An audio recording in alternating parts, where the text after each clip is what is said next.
الحمد لله وكفى وسلام على عباده الذين اصطفى أما بعد أعوذ بالله من الشيطان الرجيم بسم الله الرحمن الرحيم ورضوان من الله أكبر سبحان ربك رب العزة عما يصفون وسلام على المرسلين والحمد لله رب العالمين اللهم صل على سيدنا محمد وعلى آل سيدنا محمد وبارك وسلم۔ سلوک کی جتنی منزلیں ہیں وہ توبہ سے شروع ہوتی ہیں اور اللہ تعالیٰ کی رضا پہ آ کر مکمل ہوتی ہیں۔ لہذا جس راستے پہ ہم اپنی زندگی گزار رہے ہیں اس کی پہلی منزل توبہ ہے، سچی توبہ۔ پھر یہ منزلیں بڑھتے بڑھتے آخری منزل اللہ کی رضا۔ ہمارا مقصود یہ ہے کہ اللہ تعالی ہم سے راضی ہو جائے۔ وَرِضْوَانٌ مِّنَ اللَّهِ أَكْبَرُ، اللہ تعالیٰ کی رضا سب سے بڑی بات ہے، بڑی نعمت ہے۔ اس لیے جنتی جب جنت میں جائیں گے ان کو ہر طرح کی نعمتیں ملیں گی، وہ بہت خوش ہوں گے، انجوائے کریں گے۔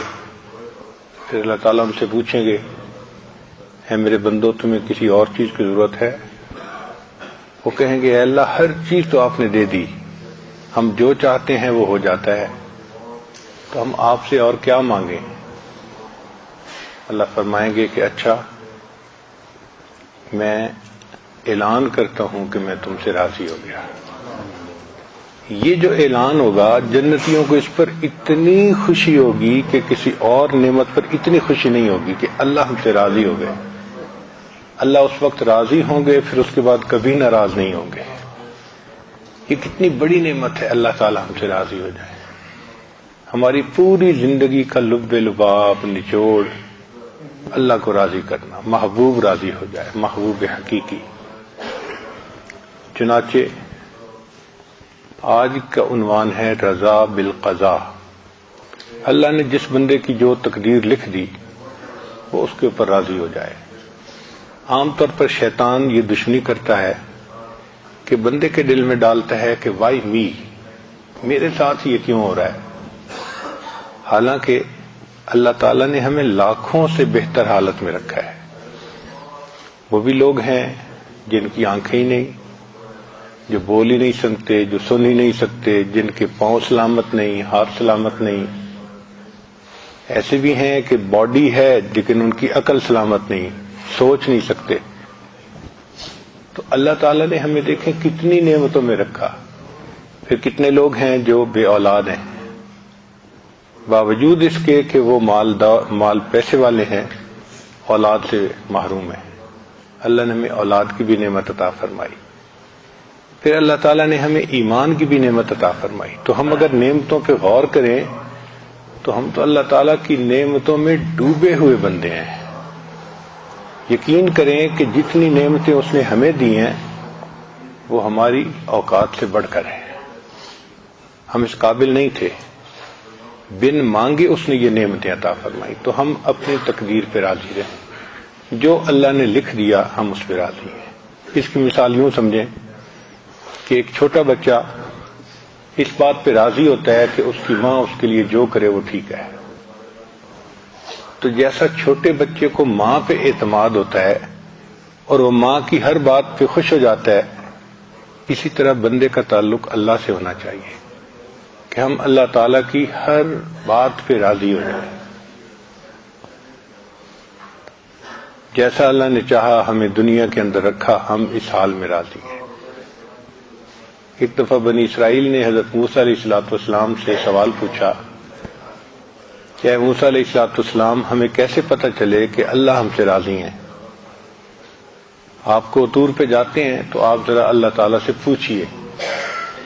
چنانچہ حضرت موسیٰ علیہ السلام کو طور پر تشریف لے گئے تو انہوں نے سوال پوچھا، اے اللہ میری قوم پوچھتی ہے کہ کیسے پتہ چلے کہ آپ ہم سے راضی ہیں؟ رب کریم نے فرمایا، اے میرے پیارے موسیٰ علیہ السلام ان لوگوں کو جا کے بتا دو، اگر یہ اپنے دل میں مجھ سے راضی ہیں تو میں ان سے راضی ہوں، اگر ان کے دل میں مجھ سے شکوے ہیں تو میں ان سے ناراض ہوں۔ تو بڑا آسان طریقہ ہے یہ معلوم کرنے کا کہ اللہ ہم سے راضی ہے یا نہیں۔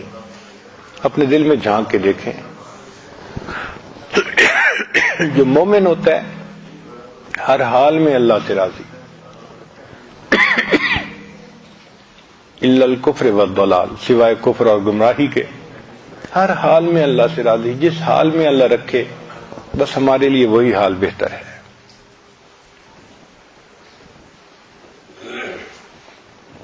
اللہ رب العزت نے ہمیں دنیا میں بھیجا تاکہ ہم اللہ رب العزت کو اپنا رب سمجھیں۔ یوم میثاق میں اللہ نے روحوں کو اکٹھا کر کے وعدہ لیا تھا، الست بربکم، کیا میں تمہارا رب نہیں ہوں؟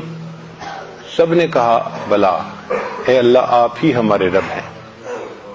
تو جب سب نے عہد کر لیا تو اللہ تعالیٰ نے اس عہد کو آزمانے کے لیے بندوں کو دنیا میں بھیج دیا کہ جاؤ اور میں دیکھتا ہوں کہ دنیا میں تم رب کس کو سمجھتے ہو۔ رب کہتے ہیں پالنے والا۔ ہم دنیا میں آتے ہیں تو ہمارا رب تو اللہ ہے، لیکن اسباب کے اندر ایسا الجھ جاتے ہیں کہ ہم سمجھتے ہیں ہم زراعت سے پل رہے ہیں، ہم دکان سے پل رہے ہیں، ہم تو فیکٹری سے پل رہے ہیں، تو ہماری نظر اللہ تعالیٰ سے ہٹ جاتی ہے اور اسباب پہ آ جاتی ہے۔ یہ بہت بڑا دھوکہ ہے۔ ہم فیکٹری سے نہیں پل رہے، اللہ پال رہا ہے۔ ہم نوکری سے نہیں پل رہے، اللہ پال رہا ہے۔ ہم کھیتی سے نہیں پل رہے، اللہ ہمیں پال رہا ہے۔ اللہ تعالیٰ نے ہمارا رزق ان جگہوں میں رکھ دیا ہے، رکھنے والا اللہ ہے۔ اس کی مثال یوں سمجھیں کہ اگر ایک دیہاتی آدمی شہر آئے اور دیکھے کہ ٹوٹی میں سے پانی آ رہا ہے تو وہ تو جاہل ہے، وہ تو یہی سمجھے گا کہ ٹوٹی پانی دے رہی ہے، حالانکہ جو سمجھتا ہے وہ جانتا ہے کہ ٹوٹی سے تو پانی کا اظہار ہو رہا ہے، نکل رہا ہے، اصل میں تو پیچھے ایک پمپ ہے جو یہاں پانی بھیج رہا ہے۔ جس طرح پانی پمپ بھیج رہا ہے اور وہ ٹوٹی سے نکلتا نظر آتا ہے، اللہ تعالیٰ رزق ہمارا اپنے خزانوں سے بھیج رہے ہیں، وہ ہمیں دکان سے نکلتا نظر آتا ہے، وہ فیکٹری سے نکلتا نظر آتا ہے، وہ زراعت سے نکلتا نظر آتا ہے۔ تو اس میں دھوکے میں پڑنے کی ضرورت نہیں ہے۔ اس لیے فیکٹری کی وجہ سے کوئی ایسا کام نہ کریں جو شریعت کے خلاف ہو، بزنس میں کوئی ایسا کام نہ کریں جو شریعت کے خلاف ہو، اس لیے کہ جب اللہ نے رزق دینا ہے تو ہم کیوں کوئی کام ایسا کریں جو اللہ کو ناپسند ہو۔ اور اللہ تعالیٰ نے ہمیں جس حال میں رکھا وہ سب سے بہتر حال۔ یہ بہت بڑا سبق ہے جو ہم نے یاد کرنا ہے کہ ہمارا رب کون ہے؟ اللہ ہے۔ اس لیے قرآن مجید کی ابتدا رب کے نام سے، الحمدللہ رب العالمین، رب کے نام سے۔ اور ہر 2-4 صفحے کو الٹ کے دیکھیے، آپ کو کسی نہ کسی آیت میں رب کا نام نظر آئے گا۔ ایسے لگتا ہے جیسے پورے قرآن میں اللہ تعالیٰ نے اس رب کے لفظ کو سجا دیا ہے۔ اور پھر جو اختتام ہوا تو وہ کس لفظ پہ، کس صورت پہ؟ قل اعوذ برب الناس، وہ بھی رب کا۔ تو ابتدا میں بھی رب اور آخر پہ بھی رب۔ مقصد یہ تھا کہ تم اس یقین کو پکا کر لو کہ پالنے والا کون ہے؟ رب ہے۔ اچھا، ہم اگر نماز پڑھتے ہیں تو ہر رکن میں رب کی یاد۔ دیکھیں، ہم رکوع میں کھڑے ہو کے تلاوت کرتے ہیں تو تلاوت میں پڑھتے ہیں الحمدللہ رب العالمین، تو رب کو یاد کیا نا۔ پھر ہم رکوع کرتے ہیں قیام کے بعد تو رکوع میں پڑھتے ہیں سبحان ربی العظیم، رب کو یاد کیا۔ پھر ہم سجدہ کرتے ہیں سبحان ربی الاعلی۔ پھر ہم اتحیات میں بیٹھ جاتے ہیں تو رب اجعلنی مقیم الصلاۃ، تو رب کا نام ہر جگہ، ہر رکن میں۔ مقصود یہ تھا کہ ان کے دماغ میں یہ چیز بیٹھ جائے، پکی ہو جائے کہ ہمارا رب اللہ ہے۔ یہ مضبوط ایمان ہماری ضرورت ہے کہ ہماری نظر ہر وقت اللہ تعالیٰ کی ذات پہ ہو۔ اسی لیے قرآن مجید میں جتنی بھی دعائیں ہیں، اکثر دعائیں رب کے نام سے مانگی گئی۔ رب کہتے ہیں کہ جو پرورش کرنے کا ذمہ دار ہو، جیسے بچے کی مربیہ اس کی ماں ہوتی ہے، تو ہمارے مربی کون ہے؟ اللہ تعالی ہے. تو دعائیں رب کے نام سے منگوائی گئی. ربنا آتنا فی الدنیا، ربنا ظلمنا انفسنا، ربنا لا تزغ قلوبنا، ربنا اغفر لنا ذنوبنا و اسرافنا فی امرنا. تو یہ ربنا ربنا کے لفظ سے اتنی دعائیں کیوں منگوائی گئیں؟ اس میں حکمت ہے. اللہ تعالیٰ چاہتے تو اس کے تو 99 نام ہیں جو ہمیں معلوم ہے، اس سے زیادہ ہیں جو اس کے علم میں ہیں، تو اپنے کسی اور نام سے منگوا دیتے نام دعائیں. رب کے نام سے منگوائی، اس لیے کہ رب کے نام میں ایک تعلق ہے کہ یہ بندہ ہے، وہ اللہ ہیں اور وہ اس کے ذمہ دار ہیں. اس لیے اگر کوئی بچہ روئے اور اس کی ماں کا نام ہے فاطمہ اور کہے فاطمہ فاطمہ فاطمہ، اس سے کوئی محبت نہیں اٹھتی. اور وہی بچہ اگر کہہ دینا ماما ماما، بھاگی ہوئی آئے گی اس کی ماں، حالانکہ وہ پکار تو پہلے بھی ماں کو رہا تھا، اب بھی ماں کو رہا تھا، مگر فاطمہ کے نام سے وہ محبت ماں کے دل میں نہیں جاگی جو ماما کے نام سے جاگ رہی ہے، کہ وہ سمجھتی ہے کہ اب اس نے مجھے پکارا، میں ذمہ دار ہوں اس کو پالنے کی، اس کی خبرگیری کرنے کی.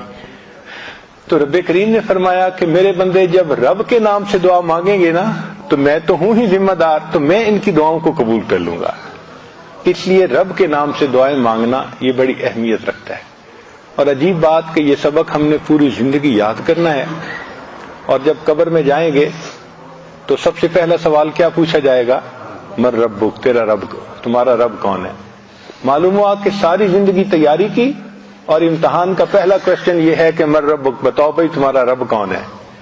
اب جس نے تو اللہ پہ ایمان پکا بنا لیا ہوگا وہ تو کہے گا کہ اللہ ربی، اللہ میرا رب ہے. اور جو فیکٹری کو سمجھے گا اور کھیتی کو سمجھے گا وہ کہے گا ہائی ہاتا، مجھے نہیں معلوم کہ میرا رب کون ہے. قیامت کے دن بھی انسان اللہ کے سامنے کھڑا ہوگا تو اس دن بھی رب کا تذکرہ کہ یوم یقوم الناس لرب العالمین. قیامت کے دن انسان اپنے رب کے سامنے کھڑے ہوں گے. تو ہمارا تعلق ہے اللہ کے ساتھ، ہم بندے ہیں، وہ ہمارا رب ہے، اس پہ ہمیں خوشی ہونی چاہیے. کسی کا مربی اتنا کامل نہیں ہو سکتا جتنا کامل اللہ ہے. کسی کو اتنی صفات حاصل نہیں جو صفات اللہ کو حاصل ہیں. کسی کے پاس اتنے خزانے نہیں جو خزانے اللہ کے ہیں. تو جب ہمارا رب ایسا ہے کہ ہر اعتبار سے کامل ہے، ہر نقص سے، ہر برائی سے بلند اور برتر ہے، تو ہمیں تو اس بات پہ بہت خوشی اور ناز ہونا چاہیے. ہمیں کیا فکر ہے کہ ہمارا رب تو اللہ ہے. اس لیے سیدنا علی لانو ایک عجیب بات فرماتے تھے، اے اللہ میرے لیے یہی عزت کافی ہے کہ تو میرا پروردگار ہے. اے اللہ میرے لیے یہی عزت کافی ہے کہ تو میرا پروردگار ہے، اور میرے لیے یہی فخر کافی ہے کہ میں تیرا بندہ ہوں. یہ باعث فخر ہے ہمارے لیے کہ ہم اللہ کے بندے ہیں. اس سے بڑی عزت اور ہمیں کیا مل سکتی ہے کہ اللہ نے ہمیں اپنا بندہ بنا لیا. تو 3 باتیں ہیں جو آج کی اس مجلس میں آپ اپنے دل میں اچھی طرح بٹھا لیں. پہلی بات کہ ہم اللہ سے راضی ہوں کہ وہ ہمارا رب ہے، خوش ہوں اس بات پہ، دل میں خوشی کی لہر محسوس کریں کہ ہمارا پروردگار اللہ ہے. اور جو بھی ہو جائے اس کو ہم سمجھیں کہ یہ ہمارے اللہ کی طرف سے ہے، اور جو بھی ہے اس میں ہمارے لیے بہتری ہے. اس کو کہتے ہیں رضا بالقدر، کہ تقدیر پہ راضی رہنا.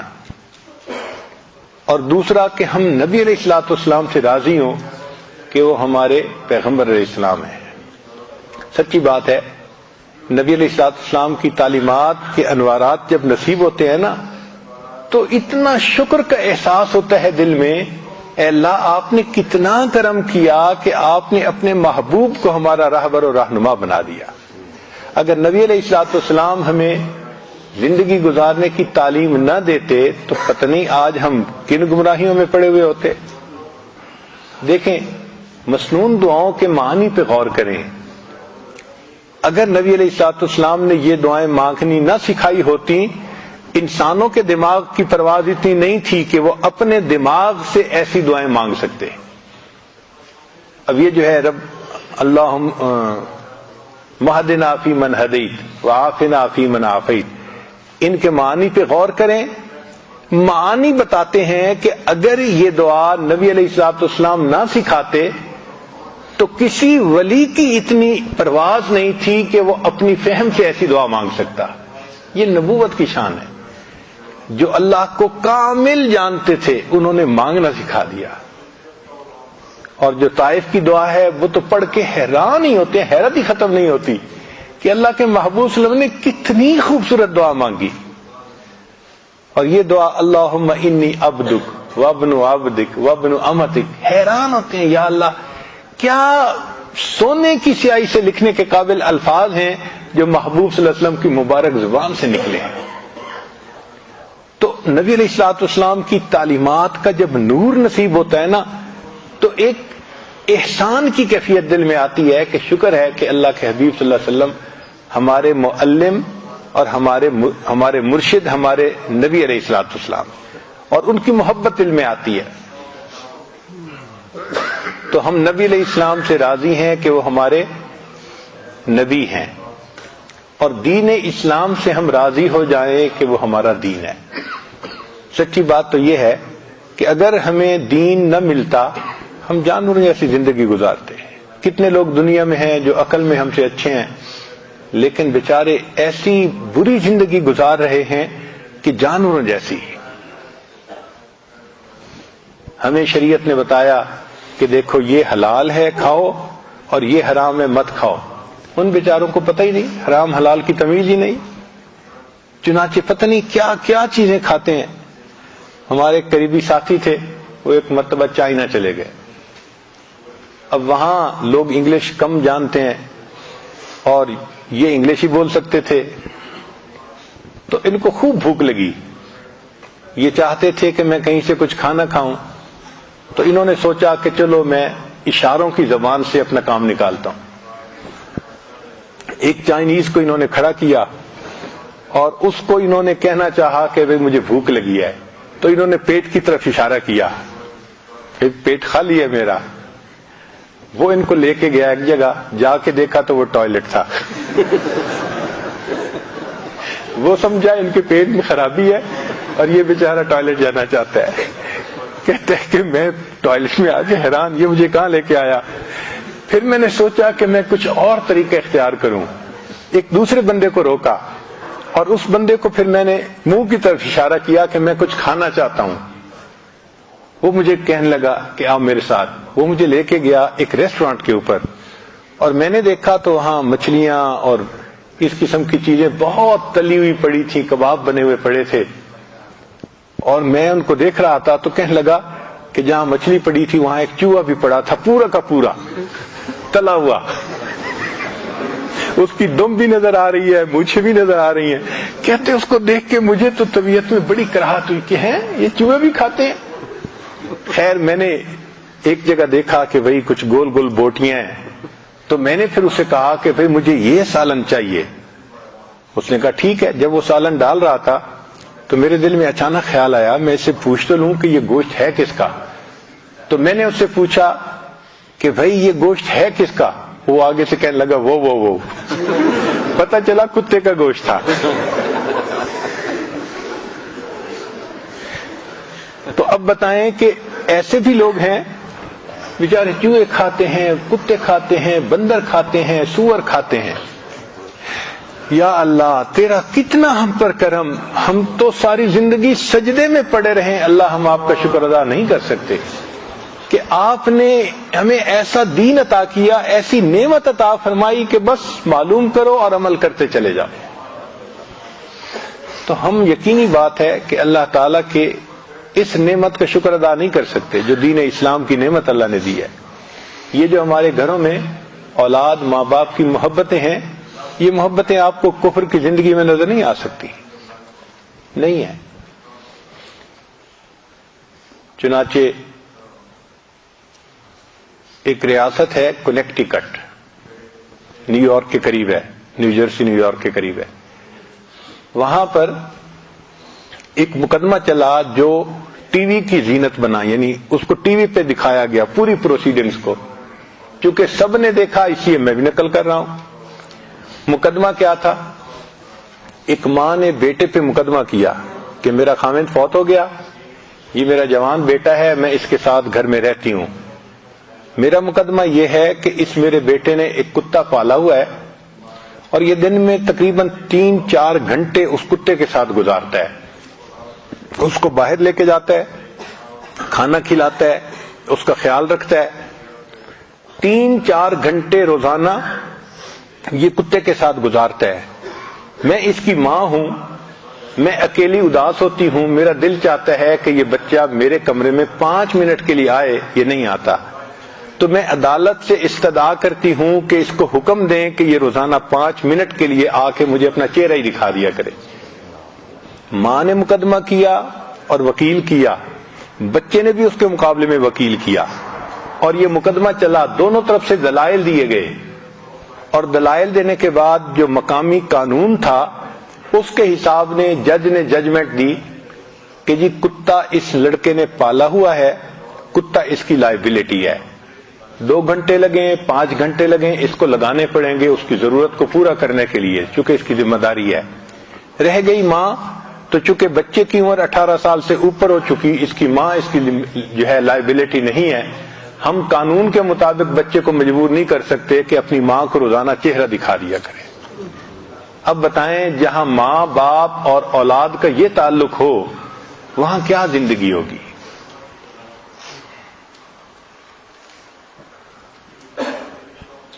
ایک مرتبہ میں ٹرین پہ سفر کرنے کا موقع ملا، وہاں پہ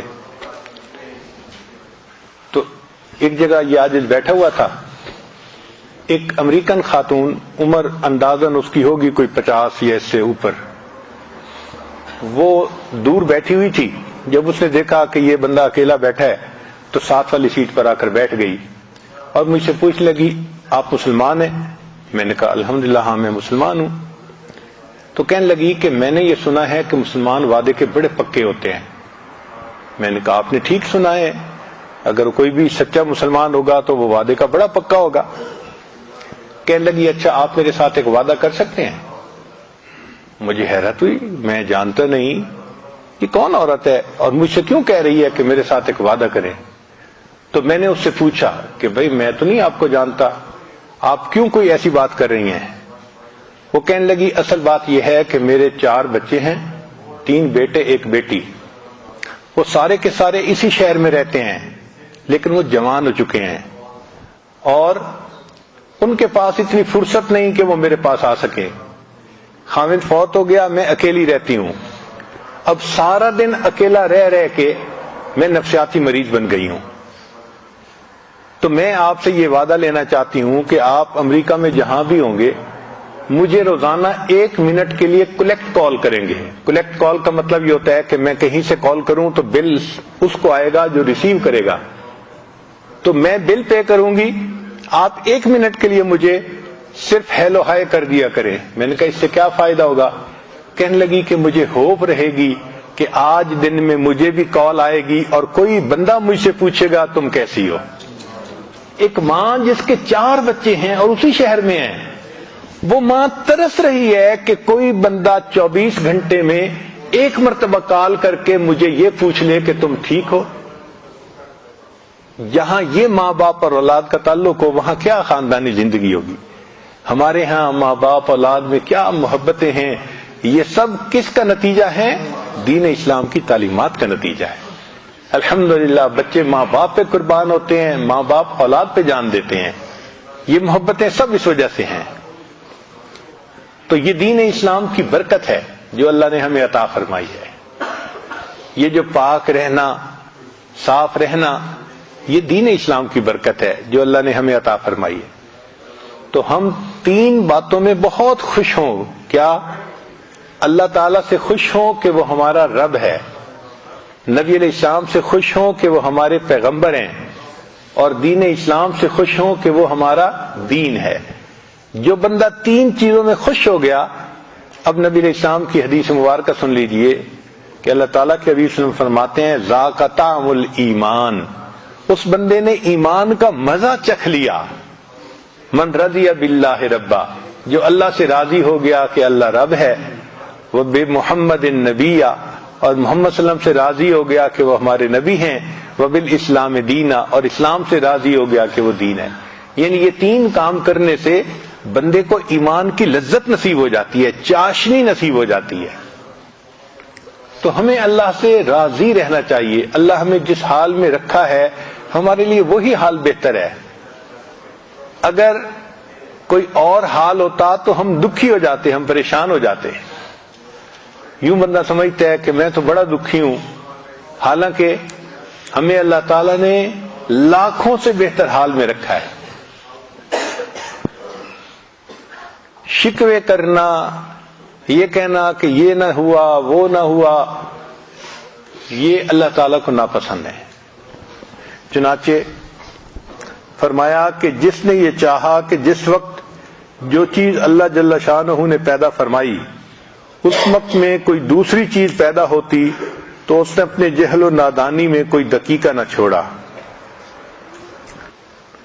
مشائخ نے لکھا ہے رضا کیا ہے، فرماتے ہیں ہوا سرور القلب یمر بمر القضاء، کہ قضاء کے اوپر دل کو سرور مل جائے، اس کو رضا کہتے ہیں. نبی علیہ السلام نے ارشاد فرمایا عجبت من قضاء اللہ عز وجل للمؤمن ان اصابہ خیر حمد ربہ وشکرہ، کہ میں حیران ہوں، تعجب ہوتا ہے مجھے مومن کے حال پر کہ جب اللہ تعالیٰ اس کو اچھے حال میں رکھتا ہے تو وہ اللہ کی حمد بیان کرتا ہے، اس کا شکر ادا کرتا ہے. وَإِنْ أَصَابَتْهُ مُصِیبَةٌ، اور اگر اس بندے کو کوئی مصیبت پہنچتی ہے حامد ربہ وصبرا، وہ اللہ کی حمد بیان کرتا ہے اور اس پر صبر کرتا ہے. المؤمن یؤجر فی کل شیء، مومن کو ہر بات میں اجر ملتا ہے، حتی فی اللقمۃ یرفعها الی فی امرأتہ، حتیٰ کہ بیوی کے منہ میں لقمہ ڈالتا ہے اس پر بھی اللہ اجر عطا فرماتے ہیں. کیا خوبصورت دین ہے کہ بیوی کو مسکرا کے دیکھو تو اس پر نیکی ملتی ہے، اور بیوی کے منہ میں لقمہ ڈالو اس پر خوشی ملتی ہے. اپنی ہی انسان ضرورتوں کو پورا کرتا ہے، اللہ نے اس پر بھی ہمارے لیے اجر لکھ دیا ہے. یہ بیوی کے منہ میں لقمہ ڈالنا یہ بھی نبی علیہ الصلوۃ والسلام کی ایسی سنت ہے کہ جس پر گھر آباد ہو جاتے ہیں. ایک مرتبہ لاہور کا ایک نوجوان تھا، اس کی شادی کو کچھ مہینے ہو گئے تھے تو ملنے کے لیے آیا. ہم نے پوچھا سناؤ بھائی آپ خوش ہیں؟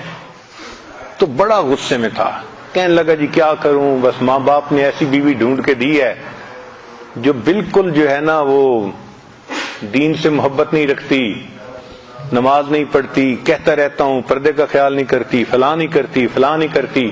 ایک لمبی چارج شیٹ اس نے بنائی ہوئی تھی. تو مقصد اس کا یہ تھا، یہ کہتے ہیں to read in between the line, کہ اگلا بات تو کر رہا ہے لیکن مدعا کیا ہے یہ سمجھنا پیر کا مقصد، پیر کا کام ہوتا ہے.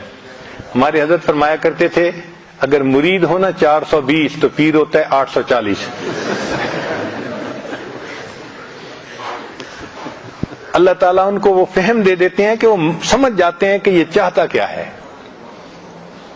اور ہمارے حضرت رحمۃ اللہ کو تو اللہ نے کشف عطا فرمایا تھا. ایک مرتبہ کراچی میں یہ عاجز خدمت میں حاضر تھا تو ایک عالم آئے، تو مجھے پتا تھا کہ یہ عالم حضرت سے کیا پوچھنے کے لیے آئے ہیں. تو میں حضرت کی خدمت میں حاضر ہوا اور میں نے کہا کہ حضرت وہ فلاں عالم آپ سے ملنے کے لیے آئے ہیں. حضرت نے میری طرف دیکھا اور فرمانے لگے میں لعنت بھیجتا ہوں اس پیر پر کہ جس کو کوئی ملنے کے لیے آئے اور پیر کو پتہ نہ چلے یہ کیوں آیا ہے. میں لعنت بھیجتا ہوں اس پیر پر کہ ملنے کے لیے کوئی آئے اور اس کو یہ پتہ نہ چلے یہ کیوں ملنے کے لیے آیا ہے. تو ہمارے حضرت کو تو اللہ نے کشف دیا تھا، اللہ نے ان کو ایسی فہم دی تھی، فراست دی تھی کہ وہ پہچانتے تھے. ایک مرتبہ ایک عالم تھے چکوال میں ساتھ گئے تو میں نے عرض کیا حضرت میرے ساتھ ایک عالم آئے ہیں، علاقے کے بڑے معروف عالم ہیں. اچھا مجھے نہیں پتا تھا، وہ پہلے حضرت سے مصافحہ کر کے چلے گئے تھے. تو جب میں نے یہ کہا تو حضرت مجھے فرمان لگے ہاں میں نے اسے پڑھ لیا ہے، ہاں میں نے اسے پڑھ لیا ہے. یعنی آئے اور مصافحہ کیا، اور مصافحہ کرنے کی دیر میں حضرت فرمان لگے میں نے اسے پڑھ لیا ہے، مجھے پتہ ہے کہ وہ کس درجے کا عالم ہے. تو یہ فراست ہوتی ہے جو اللہ تعالیٰ عطا فرما دیتے ہیں.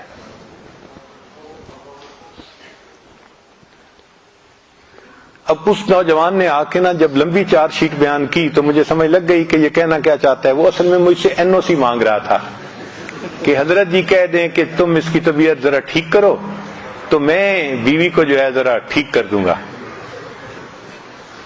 خیر جب اس نے اپنی ساری بات کر لی تو میں نے اس سے کہا کہ اچھا مجھے یہ بتاؤ کہ جس وقت شادی ہوئی تھی اس وقت تو آپ بھی اسی حال میں تھے، چونکہ اس کو بیعت ہوئے بھی تھوڑا وقت ہوا تھا. شادی کے وقت جیسا لڑکا تھا ویسی لڑکی ماں باپ نے ڈھونڈی تھی. کہنے لگے جی ہاں اس وقت تو میری بھی حالت وہی تھی. میں نے کہا پھر آپ کیسے بدلے؟ کہ جی میں نے آپ کے بیانات سنے، پھر میں نے بیعت کر لی اور میری زندگی بالکل بدل گئی. میں نے کہا کیا یہ موقع آپ کی بیوی کو بھی ملا؟ کہنے لگا نہیں. میں نے کہا کسی مجلس میں اس کو بیان سنوایا؟ کہنے لگے نہیں. میں نے کہا جب تک وہ یہ بیان نہیں سنے گی تو زندگی کیسے بدلے گی؟ یہ تو قصور اس کا نہیں ہے، یہ تو قصور آپ کا ہے جس نے موقع ہی نہیں دیا. تو تھوڑا سا نا وہ سلو ہو گیا کہ بھئی میں جس شد و مد کے ساتھ آیا تھا نا یہاں یہ سلسلہ نہیں چلے گا. اچھا خیر میں نے پھر اس کے بعد اس سے ویسے باتیں کی، جنرل باتیں جو ہوتی ہیں نوکری کے بارے میں ادھر ادھر کی. اور پھر اس کے بعد اس کو رخصت کرتے ہوئے میں نے کہا کہ آپ ایسا کریں کہ جب جائیں نا تو جاتے ہوئے راستے سے مٹھائی کا ایک ڈبہ لے لیں. اس نے پوچھا جی؟ میں نے کہا وہ جا کے جب گھر میں دسترخوان بچھے نا کھانے کے لیے تو وہ مٹھائی کا ڈبہ بھی اس کے اوپر رکھنا اور ان میں سے مٹھائی کا ایک ٹکڑا اٹھا کے نا بیوی کے منہ میں ڈالنا. وہ مجھ سے پھر پوچھتے جی؟ اس کو سمجھ نہیں آ رہی تھی کہ بھئی یہ مجھے کہہ کیا رہے ہیں. وہ تو آیا تھا اس کو سیدھا کرنے کی نیت سے اور ہم اسے کہہ رہے تھے کہ بیوی کے منہ میں مٹھائی کا. تو پھر میں نے اسے کہا کہ بھئی میں فارسی نہیں بول رہا اردو میں بات کر رہا ہوں، آپ مقصد کو سمجھیں کہ جائیں اور یہ سنت عمل ہے اور آپ تو ماشاءاللہ اب بہت سنتوں پہ عمل کرتے ہیں تو اس سنت پہ بھی عمل کریں. کہنے لگا جی ٹھیک ہے. وہ چلا گیا. اللہ کی شان دیکھیں کہ دوسرے دن بیوی کو لے کے آیا، میری بیوی بیعت ہونے کے لیے آئی ہے. میں نے پوچھا کیسے؟ کہنے لگا میں گھر گیا، مٹھائی کا ڈبہ دسترخوان پہ رکھوایا تو بیوی خاموشی سے دیکھتی رہی کہ یہ ہو کیا رہا ہے. پھر لقمہ کھاتے کھاتے میں نے ایک گلاب جامن اٹھایا اور بیوی کے منہ کی طرف بڑھایا تو وہ میری طرف دیکھنے لگی کہ کیا کر رہے ہو؟ تو میں نے کہا کہ یہ مجھے حضرت صاحب نے بتایا ہے کہ نبی علیہ السلام کی سنت ہے تو میں اس سنت پہ عمل کر رہا ہوں، تمہارے منہ میں یہ لقمہ. کہنے لگے بیوی نے وہ مٹھائی کا ٹکڑا کھا تو لیا لیکن اس کے بعد وہ سر جھکا کر بیٹھ گئی اور مجھے کہنے لگی کہ اچھا مجھے نبی علیہ السلام کی اور سنتیں بھی سکھاؤ، مجھے نبی علیہ السلام کی اور سنتیں بھی سکھاؤ. ایک سنت پر عمل کرنے سے اس بچی نے پردہ بھی شروع کر دیا، نماز بھی شروع کر دی، زندگی کی ترتیب ہی بدل لی اس نے. تو محبوب صلی اللہ علیہ وسلم کی ایک سنت میں اتنی طاقت ہے کہ ایک آزاد خیال بچی وہ اپنی زندگی کا رخ ہی بدل لیتی ہے. اگر کسی کی بیوی دین کی طرف نہیں آتی تو یہ اس کے خاوند کا قصور ہوتا ہے کہ اس نے دین کو مجسم شکل میں پیش نہیں کیا ہوتا. اگر دین کو ہم مجسم شکل میں پیش کرتے تو سب سے زیادہ ہماری قدردان ہماری بیوی ہوتی. اور اس کی دلیل کیا ہے کہ نبی علیہ السلام نے جب نبوت کا دعویٰ فرمایا تو سب سے پہلے کون ایمان لے کے آیا؟ عورتوں میں سیدہ خدیجہ کبریٰ رضی اللہ تعالیٰ. جو بیوی تھی جو جتنا قریب رہتی تھی اتنا جلدی وہ ایمان لے کے آئی. تو دین میں تو مقناطیسیت ایسی ہے کہ جو اس پر عمل کرے گا اس کی بیوی اس پہ قربان جائے گی. مگر ہم ایسا تو نہیں نہ کر سکتے کہ بیوی نیک بن کے رہے اور ہم آزاد بن کے رہیں. یہ نہیں ہو سکتا، ہماری یہ تمنا پوری نہیں ہو سکتی. ہم خود نیک بنیں گے تو پھر گھر والے اولاد پھر وہ بھی نیک بنیں گے. تو بہرحال ہم اللہ رب العزت سے راضی ہیں کہ وہ ہمارے رب ہیں، نبی علیہ السلام سے راضی ہیں کہ وہ ہمارے پیغمبر ہیں، اور ہم دین اسلام سے راضی ہیں کہ وہ ہمارا دین ہے۔ یہ دین کی باتوں کو بوجھ سمجھنا، بڑی پابندیاں ہیں جی، بڑی پابندیاں ہیں، یہ بہت خطرناک چیز ہے۔ کبھی ایسا نہ سمجھنا۔ مثلا جیسے فاسق قسم کے لوگ کہہ دیتے ہیں یہ کیا ہے جی، عورتوں پہ اتنی پابندیاں، پردے میں رہو، لپٹے رہو۔ یہ پابندیاں نہیں ہیں، اس میں راحت ہے، وہ کتنی مصیبتوں سے بچ جاتی ہے۔ اگر وہ عورت بے پردہ پھرتی تو پتہ نہیں اس کو کہاں کہاں سے عزت کا خطرہ ہوتا۔ اب اگر وہ پردے میں ہے تو وہ پرسکون زندگی گزار رہی ہے۔ تو جو شریعت نے پابندیاں لگائی ہیں اس میں ہمارا فائدہ ہے۔ چنانچہ کتابوں میں ایک واقعہ لکھا ہے، ایک آدمی تھا جو امام مسجد بھی تھا۔ اللہ کی شان کہ وہ فوت ہوا، تو جب اس کو دفن کیا گیا تو اس کا چہرہ قبلے کی طرف کر دیا گیا۔ جیسے عادت ہے دفن کرنے کے لیے میت کا چہرہ قبلے کی طرف کر دیا جاتا ہے۔ کوئی ایسی وجہ بنی کہ قبر کو کھولنا پڑا، تو جب لوگوں نے قبر کھودی کوئی اپنی چیز ڈھونڈنے کے لیے، تو دیکھا کہ چہرہ قبلے کی طرف سے پھرا ہوا تھا۔ تو ان کو بڑی حیرت ہوئی کہ بھئی ابھی کل کی تو بات ہے، یہ کیسے چہرہ پھر گیا بالکل دوسری طرف۔ تو لوگوں نے تحقیق کی، ان کے گھر والوں سے پوچھا کہ بھئی کون سی وجہ؟ تو کوئی وجہ نظر نہیں آتی تھی۔ ایک اللہ والے تھے، وہ سمجھ گئے کہ کوئی اندر کا مسئلہ ہے اور سیریس مسئلہ ہے۔ تو انہوں نے اس کی بیوی سے پوچھا کہ بھئی آپ بتائیں دین کے بارے میں ان کا معاملہ کیا تھا؟ تو بیوی نے کہا کہ جی دین کے کاموں پہ عمل تو کرتے تھے، لیکن کبھی کبھی مجھے کہتے تھے کہ یہ جو سردی کے موسم میں ہم میاں بیوی ملتے ہیں نا، اور اس کے بعد غسل فرض ہے، دین میں یہ بہت سختی کی چیز ہے۔ یعنی میاں بیوی کے ملنے کے بعد غسل کا کرنا ان کو بوجھ نظر آتا تھا۔ دین کا حکم بوجھ نظر آنے کی وجہ سے اللہ نے قبلے سے چہرہ ہی ہٹا دیا۔ تو ہم دین کے احکام کو بوجھ نہ سمجھیں، اللہ کی رحمت سمجھیں کہ اللہ نے ہم پر رحمت فرما دی، ہمیں یہ نعمت عطا فرما دی۔ تو تین باتیں، اللہ سے راضی ہوں کہ وہ ہمارا رب ہے، نبی علیہ السلام سے راضی ہوں کہ وہ ہمارے پیغمبر ہیں، اور دین اسلام سے راضی ہوں کہ وہ ہمارا دین ہے۔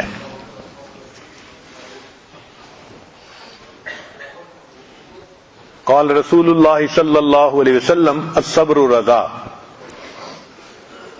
کہ تقدیر کے اوپر صبر کرنا اس کا نام رضا ہے۔ نبی علیہ السلام نے ارشاد فرمایا الرضا غنیمتی، کہ رضا میری غنیمت ہے۔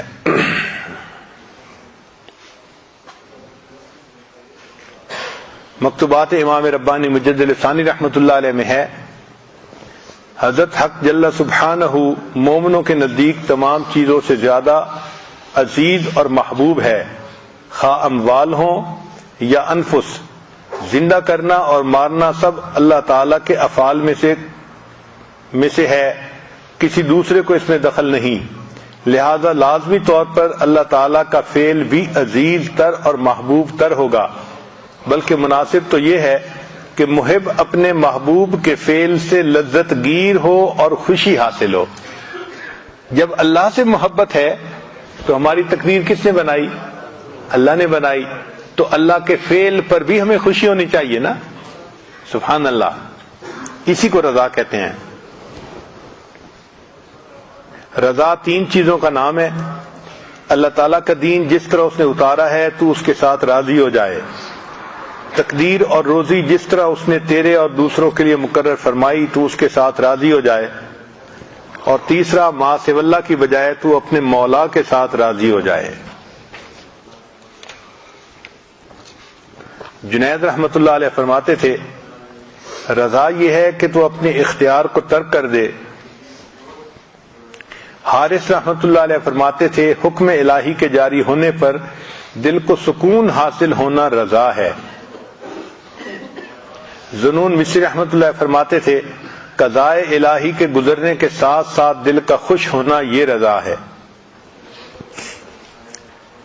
وفی بعض الاخبار، اور بعض پہلے کی کتابوں میں یہ لکھا ہے، یقول اللہ تبارک و تعالی، اللہ تعالیٰ یہ ارشاد فرماتے ہیں، من لم یرض بقضائی، جو بندہ میری قضا سے راضی نہیں ہوتا، ولم یصبر علی بلائی، اور میری بھیجی ہوئی بلا کے اوپر صبر نہیں کرتا، فلیخرج من تحت سمائی، اس کو چاہیے کہ میرے آسمان کے نیچے سے نکل جائے، ولیتخذ ربا سوائی، اور میرے سوا کسی اور کو اپنا رب بنا لے۔ وَأَوْحَى اللَّهُ تَعَالَى إِلَىٰ داؤد علیہ السلام، اللہ تعالیٰ نے داؤد علیہ السلام کی طرف وحی نازل فرمائی، یا داؤد ترید و ارید، ایک ہے تیری مرضی اور ایک ہے میری مرضی، ولا یکون الا ما ارید، مگر ہوگا وہ جو میری مرضی ہوگی، فإن سلمت لی ما ارید، اگر تو چاہے کہ جو میری مرضی ہے تو اتیت، تو آتیک بما ترید، اتیتو کا بما ترید، اگر تو چاہے کہ میری مرضی پوری ہو تو میں تمہیں وہ بھی عطا کر دوں گا جو تمہاری مرضی ہے، اور اگر تو چاہے کہ وہ پورا ہو جو تیری مرضی ہے تو میرے بندے میں تجھے تھکا بھی دوں گا، اور مرضی تو میری ہی پوری ہوگی۔ ایک تیری مرضی ہے، ایک میری مرضی ہے، اگر تو چاہے کہ تیری مرضی پوری ہو تو میں تجھے تھکا بھی دوں گا اور تیری مرضی کو بھی پورا نہیں ہونے دوں گا، اور اگر تو چاہے کہ میری مرضی پوری ہو تو اے میرے بندے میں تیری مرضی کو بھی پورا کر دوں گا۔ تو ہمیں تو اللہ کی مرضی پہ راضی ہو جانا چاہیے۔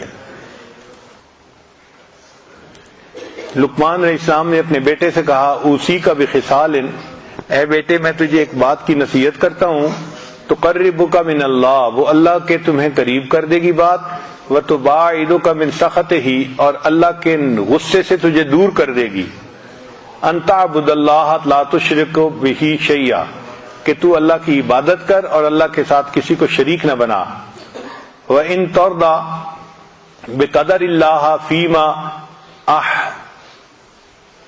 أَحْبَبْتَ وَكَرِهْتَ، اور تو اللہ کی تقدیر پہ راضی ہو جا جو تجھے اچھی لگے یا بری لگے، کوئی بات بھی ایسی تو اس پہ راضی ہو جا، یعنی کوئی چیز پسند ہے مرضی کے موافق ہے یا مرضی کے خلاف ہے، اس پہ اللہ سے راضی ہو جا، یہ چیز تجھے اللہ کے غصے سے دور کر دے گی۔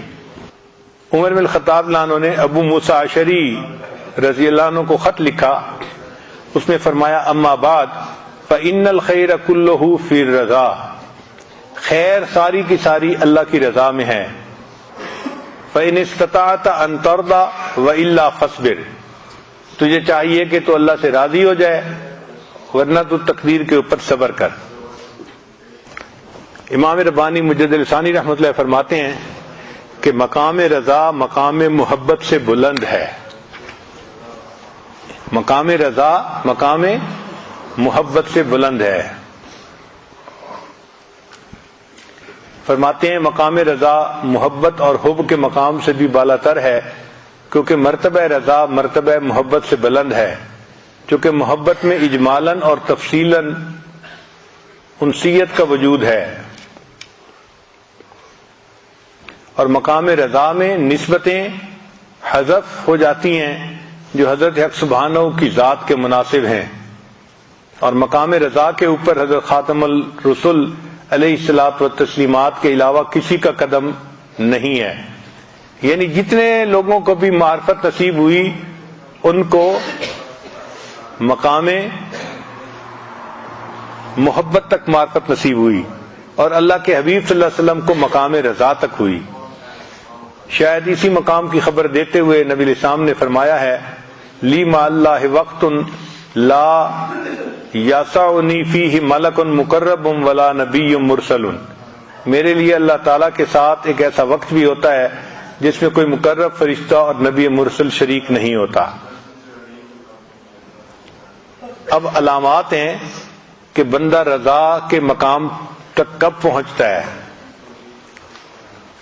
پہلی علامت عین مصیبت میں محبت کا بھڑکنا، یعنی اللہ تعالیٰ کی طرف سے بندے کے اوپر کوئی مصیبت آئے اور بندے کے دل میں اللہ کی محبت جوش مار رہی ہو، یہ پہلی علامت۔ چنانچہ ایک صحابی کے بارے میں آتا ہے کہ ان کو پھوڑا نکل آیا، جس پھوڑے سے کہ موت آ جاتی تھی، اور کافی تکلیف کے عالم میں تھے۔ اس تکلیف کے عالم میں وہ اللہ تعالیٰ کو مخاطب کر کے کہتے تھے، اے میرے مالک، تو جو چاہے میرے ساتھ کر، میں تیری محبت کے اوپر ابھی بھی قائم ہوں۔ اے اللہ، تو جو چاہے میرے ساتھ کر، میں تیری محبت پر ابھی بھی قائم ہوں۔ اور ابو سلیمان فرماتے ہیں، اذا صلی العبد عن الشہوات فہو راض، جو بندہ شہوات کو چھوڑ دے وہ اپنے اللہ سے راضی ہو گیا۔ عبداللہ ابن مبارک رحمۃ اللہ فرماتے ہیں، الرضا لا یتمنا خلاف حالہ، اپنے حال کے خلاف جو بندہ تمنا نہ کرے وہ اللہ سے راضی ہوتا ہے۔ رضا بالقضاء کے انعامات، کہ جو بندہ اللہ تعالیٰ کی تقدیر پہ راضی ہو جاتا ہے، اللہ سے خوش ہو جاتا ہے، پھر اس کے بعد اس کو انعام کیا ملتا ہے؟ کمال ایمان کا ذائقہ چکھنا، ذاق طعم الایمان من رضی باللہ ربا وبالاسلام دینا وبمحمد رسولا۔ دوسرا، اللہ کی محبت کا ملنا۔ چنانچہ الرضا باب اللہ الاعظم وجنت الدنیا، یعنی جو انسان اللہ پہ راضی ہو جاتا ہے اس کو گویا دنیا کی جنت نصیب ہو جاتی ہے، ایسا سکون مل جاتا ہے اس کے دل میں، پھر ایسے بندے کو جنت کی بشارت ملتی ہے، یا ایتھا النفس المطمئنہ ارجعی الی ربک راضیۃ مرضیہ فادخلی فی عبادی وادخلی جنتی۔ مصیبت پر راضی رہنے والے کے لیے جنت کی بشارت۔ اس پر ابو موسیٰ اشعری رضی اللہ عنہ کی ایک حدیث ہے جو انہوں نے نقل کی کہ اذا مات ولد العبد قال اللہ للملائکۃ، جب کسی بندے کا بیٹا فوت ہو جائے تو اللہ تعالیٰ ملائکہ کو فرماتے ہیں، قبضتم ولد عبدی، تم نے بندے کے بچے کی روح قبض کر لی؟ فیقولون نعم، ملائکہ کہتے ہیں جی ہاں۔ فیقول، اللہ فرماتے ہیں، قبضتم ثمرۃ فؤادہ، تم نے اس کے دل کے پھل کو توڑ لیا؟ فیقولون نعم، وہ کہتے ہیں ہاں۔ فیقول، اللہ فرماتے ہیں، ماذا قال عبدی، بندے نے کیا کہا؟ فیقولون، فرشتے کہتے ہیں، حمدک، کہ اس بندے نے آپ کی حمد بیان کی، واسترجع، اور اس نے انا للہ پڑھی۔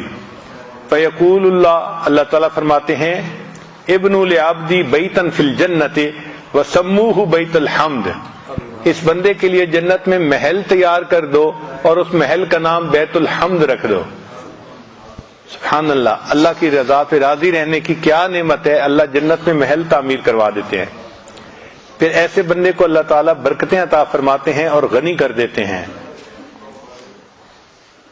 فمن رضی بما قسم اللہ لہ، جو راضی ہو گیا جو اللہ نے اس کے لیے رزق کو تقسیم کیا، یعنی تقدیر میں لکھا، بارک اللہ لہ فیہ ووسعہ، اللہ تعالیٰ اس کے لیے برکت ڈال دیتے ہیں اور اس کو فراخی عطا فرما دیتے ہیں۔ پھر جو بندہ اللہ سے راضی ہوتا ہے، اسرع الناس مرن علی الصراط، پل صراط سے جو لوگ گزریں گے ان میں سب سے زیادہ تیز رفتاری کے ساتھ وہ بندہ گزرے گا جو اللہ کی رضا پہ راضی رہے گا۔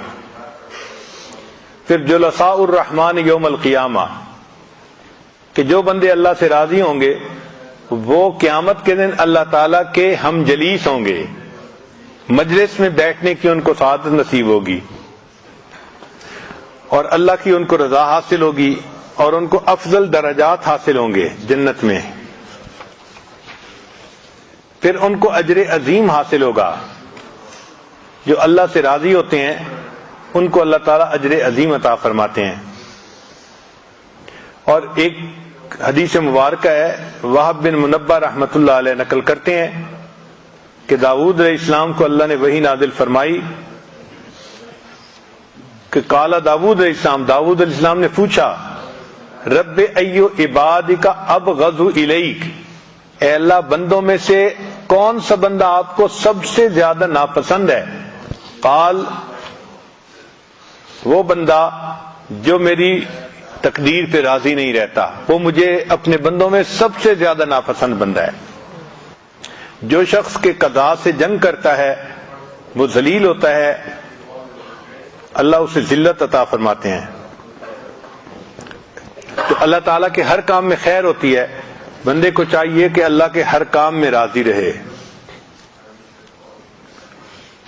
یہ اسرائیلیات میں ایک واقعہ ہے کہ ایک عابد تھا بنی اسرائیل کا، اس نے دعا مانگی کہ یا اللہ میں نے اتنے سال آپ کی عبادت کی، اب آپ مجھے یہ بتا دیجئے کہ جنت میں مجھے کون سی بیوی ملے گی؟ تو اسے خواب میں بتا دیا گیا کہ فلاں جگہ جاؤ تو بکریوں کو چرانے والی ایک عورت ہے، وہ تمہاری جنت میں بیوی ہوگی۔ چنانچہ وہ بندہ گیا تو اس کو اس جگہ پر ایک عورت مل گئی۔ اس نے اس کو کہا کہ میں چاہتا ہوں کہ میں 2-3 دن تمہارے قریب رہوں تاکہ مجھے تمہاری عبادت کا پتہ چلے کہ تم کیسی کرتی ہو۔ اس نے کہا ٹھیک ہے۔ چنانچہ یہ وہاں رہا۔ اس نے دیکھا کہ نہ وہ دن میں روزہ رکھتی تھی اور نہ وہ رات کو لمبی تہجد پڑھتی تھی، جبکہ یہ بندہ صائم الدہر تھا اور قائم اللیل تھا، ساری رات عبادت کرتا تھا، سارا دن روزہ رکھتا تھا۔ تو جب 2-3 دن اس نے دیکھا کہ بھئی اس کی تو عبادت کچھ بھی نہیں ہے میرے مقابلے میں، اس کو بڑی حیرت ہوئی کہ بھئی اتنی میں عبادت کرتا ہوں اور سالوں سے کر رہا ہوں، اور میرے درجے میں یہ عورت پہنچے گی اور میری بیوی بنے گی کہ جو ساری رات آرام سے سوتی ہے اور سارا دن جو ہے اپنا کام میں لگی رہتی ہے اور روزہ بھی نہیں رکھتی سوائے فرض روزوں کے۔ تو اس نے پھر اس سے تیسرے دن پوچھ لیا کہ تیرا کون سا عمل ہے جو اللہ کو پسند آیا، جس کی وجہ سے اللہ نے تیرے رتبے جنت میں بلند فرما دیے؟ اس عورت نے کہا کہ میں زیادہ عبادت نہیں کرتی، ایک عام زندگی گزارتی ہوں، بس اتنی بات ہے کہ میں اپنے اللہ سے اس سے راضی ہوں، اس نے جو میری تقدیر بنا دی میں اپنے رب سے راضی ہوں۔ تو اس نے کہا کہ ہاں تیرا یہ عمل ہے جس کی وجہ سے اللہ نے جنت میں تیرے درجوں کو بلند کر دیا۔ تو عبادت کیے بغیر جنت میں درجے بلند ہوں گے اس عمل پر کہ انسان اللہ سے راضی ہے۔ تو آج کی مجلس میں ہم نے یہ سبق سیکھا کہ ہم اپنی تقدیر پہ راضی ہوں، اور یہ صرف زبان کے الفاظ نہ ہوں، یہ دل کی کیفیت ہو، دل میں خوشی ہو کہ اللہ ہمارے رب ہیں، نبی علیہ السلام ہمارے پیغمبر اسلام ہے، اور دین اسلام ہمارا دین ہے، اور اللہ نے ہمیں جس حال میں رکھا ہوا ہے یہ بہترین حال ہے۔ جو لکھ دیا ہم اپنے مالک پہ راضی ہیں، ہم اپنے محبوب پہ راضی ہیں۔ جیسے امام ربانی مجدد صاحب نے ہم نے فرمایا کہ جب محبوب سے محبت ہوتی ہے تو جو کام محبوب کرے اس سے بھی محبت ہوتی ہے۔ تو اللہ نے ہماری تقدیر بنائی، ہم اس پہ بھی خوش ہیں کہ اللہ نے ہماری تقدیر جیسے بنائی۔ اللہ تعالی ہمیں مقام رضا عطا فرمائے۔ وآخر دعوانا ان الحمد للہ رب العالمین۔ مراقبہ کر لیجیے۔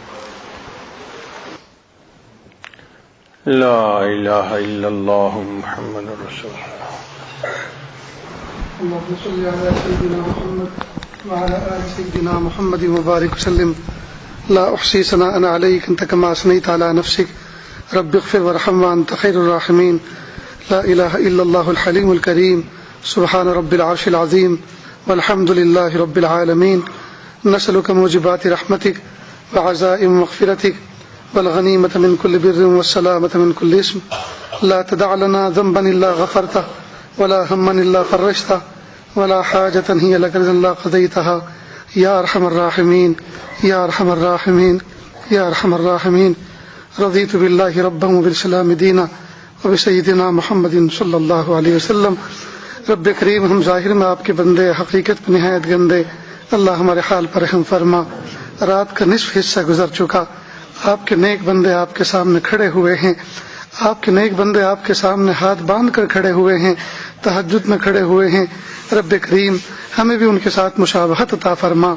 رب کریم ہم بھی آپ کے ایک نیک بندے کی باتیں سنتے رہے. رب کریم ہمارے دلوں کو روشن فرما، ہمارے دلوں کو منور فرما. اللہ کب تک غفلت والی زندگی جیتے رہیں گے؟ رب کریم حضوری والی زندگی عطا فرما، حاضری والی زندگی عطا فرما. غفلت والی زندگی سے ہم پناہ چاہتے ہیں، اللہ ہمیں حقیقی پناہ نصیب فرما. رب کریم حضوری والی زندگی عطا فرما، استحضار والی زندگی عطا فرما. غفلت والی زندگی سے ہماری حفاظت فرما. دور دراز سے چل کر لوگ آئے ہوئے ہیں، آپ کے گھر میں بیٹھے ہوئے ہیں. رب کریم آپ کے در کی چوکھٹ پکڑ کر بیٹھے ہوئے ہیں. آپ راضی ہو جائیے، آپ راضی ہو جائیے، ایسے راضی ہو جائیے کہ پھر کبھی ناراض نہ ہونا. پیارے اللہ آپ راضی ہو جائیے، اپنی رضا حقیقی نصیب فرما، اپنے حقیقی رضا ہم سب کو نصیب فرما، ہماری نسلوں کو عطا فرما. میرے پیارے اللہ پیر کے ناخن سے لے کے سر کے بال تک آپ نے نعمتوں میں رکھا ہوا ہے. یا اللہ زحمتوں میں مبتلا ہونے سے حفاظت فرمائیے. یا اللہ ہم ناپے تولے جانے کے قابل نہیں ہیں، حساب کتاب لیے جانے کے قابل نہیں ہیں. پیارے اللہ اگر آپ حساب لینے پر آ گئے ہم ایک چائے کی پیالی کا بھی حساب نہیں دے سکتے. پیارے اللہ ہم ایک صبح اور ایک شام کا بھی حساب نہیں دے سکتے، ایک وقت کے دسترخوان کا بھی حساب نہیں دے سکتے.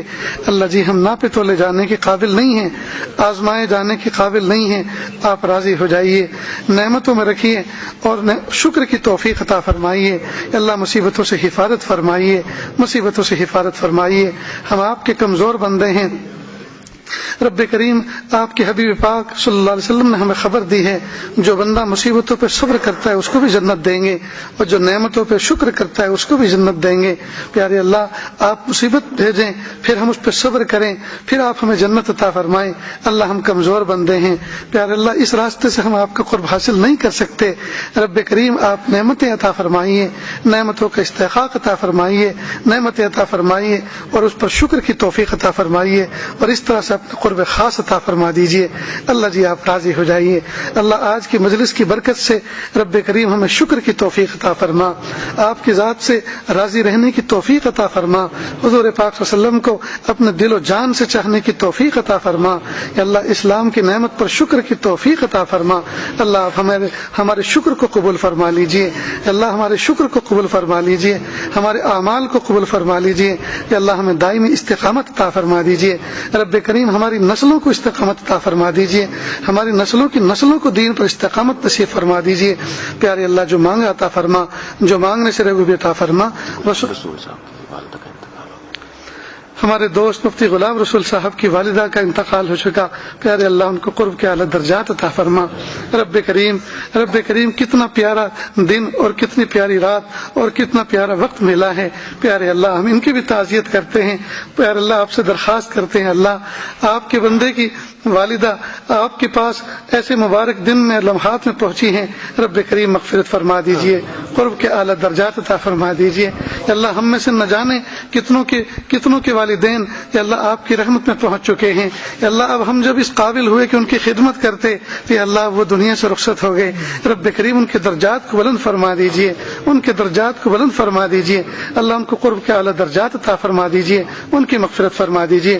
اور ہم میں سے جتنوں کے والدین حیات ہیں یا اللہ ان کی دل و جان سے خدمت کرنے کی توفیق عطا فرمائیے.